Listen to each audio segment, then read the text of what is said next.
Good morning, welcome to another episode of Knockoff Blocks, a section of my channel where I look at toys that seemingly mimic Lego's patented interlocking block system. Whew, try to say that 3 times fast.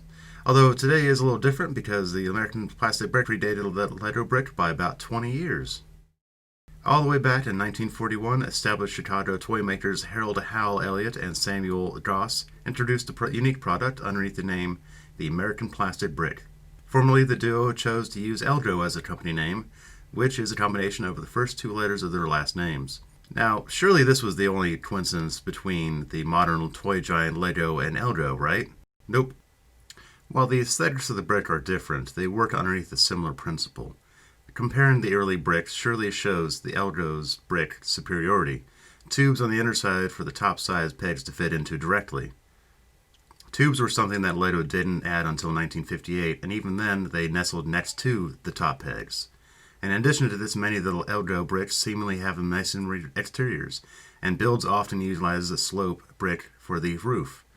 Again, both of which were milestones Lego had yet to achieve. But this is basically where the comparison of the bricks end, as the clutch power of the Elgo bricks are very loose and don't hold very well together. The idea of the toy itself is that once the model was built, glue would be applied to make the whole thing easier to handle.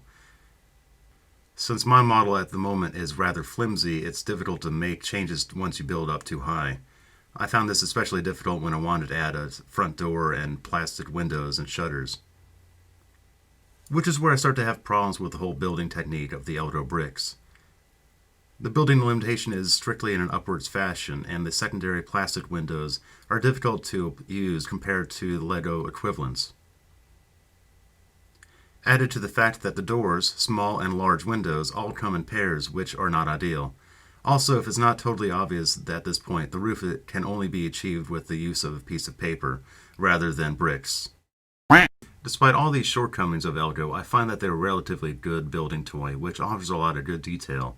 If I could build more, I probably would, but my only limiting factor was the thickness of the bricks, so I couldn't build too high too quickly, and the fact that the 2x2 bricks were hard to come by. Also, I wouldn't glue them at all, because at this point they're way too expensive. If you're interested in seeing more historical bricks and reviews of random other sophisticated interlocking brick systems, including Lego, well, you're in the right place. Please leave a like and subscribe, and I'll see you next time. Bye!